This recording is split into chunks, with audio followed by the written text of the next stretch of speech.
உண்டாக்கினீர்கள், மேலும் அவரை அரசனாக்கினீர்கள். உங்களுடைய ஆலோசனை வீட்டில் ஏற்றுக்கொண்டார். அதனால் அவர் நங்கையின் அரசனானார். நினைத்தும் எல்லா உலகம் அறியும். 2000 யோசனை கப்பால் இருந்த சூரியனை தாங்கள் இனிய பலம் என்று கருதி அதனிடம் இறங்கி சென்று விட்டீர்கள். தாங்கள் பிரபு ராமச்சந்திரனின் கணையாளையை திருவாயில் வைத்துக் கொண்டு சமுத்திரத்தை நாயக்கமாக எவ்வித ஆச்சரியம் இல்லை. உலகத்தில் எவ்வளவு கடினமான காரியங்கள் இருந்தாலும் தாங்கள் அருள் எளிதாகவே நடந்து விடுகின்றன. நீங்கள் ஸ்ரீ ராமச்சந்திரனுடைய வாய்ப்பாப்பால் தாங்கள் கருணை இல்லாமல் யாரும் அதனுள் நுழைய முடியாது. ஸ்ரீ ராமருடைய அருளை பெறுவதற்கு முதலில் தங்களின் அருள் பெற வேண்டும். தாங்கள் திருவடிகளை யார் வந்தடைந்தாலும் அவர்கள் எல்லோருக்கும் ஆனந்தம் கிடைக்கின்றது.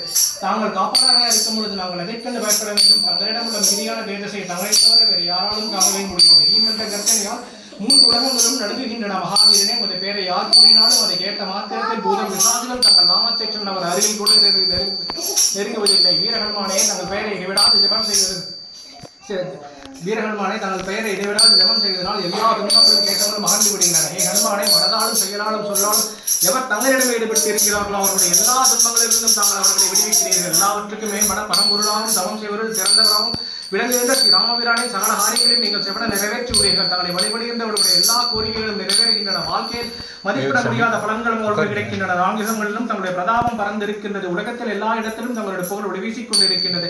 ஸ்ரீ ராமபிரானுடைய பேரன்பிற்கு பாத்திரமானவரே, தாங்கள் சாது மகாத்மாக்களை காப்பாற்றுகிறீர்கள், அசுரர்களை அளிக்கின்றீர்கள். தங்கள் அஷ்டமாசித்துகளையும் நவநீதிகளையும் எல்லோருக்கும் கொடுக்கக்கூடியவர். இந்த வரத்தில் தங்களுக்கு சீதா பிராட்டி அன்னையர் இருக்கிறார். ஸ்ரீ ராமபிரானுடைய பேரன்பியர் ரசாயனம் ஆனந்த கடல் எப்பொழுதும் தங்கள் இதயத்தில் அலைவாழ்ந்து கொண்டிருக்கின்றது. மேலும் அவருடைய திருவடிகளை தாங்கிக் கொண்டு அவர்தாசராக இருக்கின்றீர்கள். யார் தங்களை வழிபடுகின்றனரோ அவர்கள் ஸ்ரீ ராமனை அடைகின்றார்கள். அவர்களுடைய பல பிறவைகளில் ஏற்பட்ட துக்கங்கள் துன்பங்கள் அனைத்தும் விலகி போகின்றன. அவர்கள் கடைசி காலத்தில் ஸ்ரீ ரகுவீரனுடைய பிரமோதத்தை அடைகின்றார்கள். இந்த பிறவில் ஹரிபக்தன் என்று போற்றப்படுகிறார்கள். தேவதைகளுக்கு மனதில் இடம் கொடுக்காமல் ஹனுமானையே வழிபடுவதனால் எல்லா வகையான சுகங்களும் கிடைக்கின்றன. வீரமிழ்ந்த ஹனுமானை நினைக்கவர்களுடைய எல்லா துன்பங்களும் அழிந்து போகின்றன. எல்லா கஷ்டங்களும் முடிவு பெற்று விடுகின்றன. கருணைக்கடலாகிய ஸ்ரீ ராமதூதனே, போற்றி போற்றி போற்றி. தாங்கள் கருணை மிகுந்த குருதேவரைப் போல எங்களுக்கு அருள் புரியுங்கள். எவர் ஒருவர் ஹனுமான் சாலிசவை 100 தடவை படிக்கிறார், அவர் எல்லா பந்தங்களிலிருந்து விடுபடுகிறார். அவருக்கு பரமானந்தம் கிடைக்கும். ஹனுமான் சாலிசவை படிப்பவருக்கு எல்லா பந்தங்களும் எல்லா நன்மைகளும் கிடைக்கும்.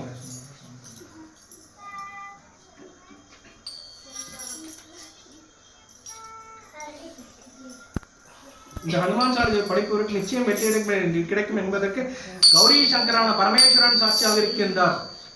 ஸ்ரீ துளசிதாசன் மற்றும் ஹனுமந்ததாசர்கள் சொல்கிறார்கள், ஹே ஹனுமானே, தங்கள் ஸ்ரீ சீதா ராம லக்ஷ்மணருடன் ஸ்ரீ ராமனை அடைக்கலம் கொண்டுள்ள எங்களுடைய இதயத்தில் என்றும் வசிப்பீர்களாக. தேவர்களுக்கு தலைவனே, வாயுகுமாரனே, சங்கடங்களை தீர்ப்பவனே, மங்கள வடிவினே, தங்கள் ஸ்ரீ சீதா ராம லக்ஷ்மணருடன் எங்களுடைய இதயத்தில் என்றும் வசிப்பீர்களாக. ஸ்ரீ ஆஞ்சநேயம் ஜெய ஆஞ்சநேயா, ஸ்ரீ ஆஞ்சநேயம் ஜெய ஆஞ்சநேயா, ஸ்ரீ ஆஞ்சநேயம் ஜெய ஆஞ்சநேயா. ஆஞ்சநேயாய வித்மஹே வாயுபுத்ராய தீமஹி தன்னோ ஹனுமத் பிரச்சோதயாத். ஆஞ்சநேயாய வித்மஹே வாயுபுத்ராய தீமஹி தன்னோ ஹனுமத் பிரச்சோதயாத். ஆஞ்சநேயாய வித்மஹே வாயுபுத்ராய தீமஹி தன்னோ ஹனுமத் பிரச்சோதயாத். ஸ்ரீ ஆஞ்சநேய சுவாமிக்கு ஜெய். சுவாமியே.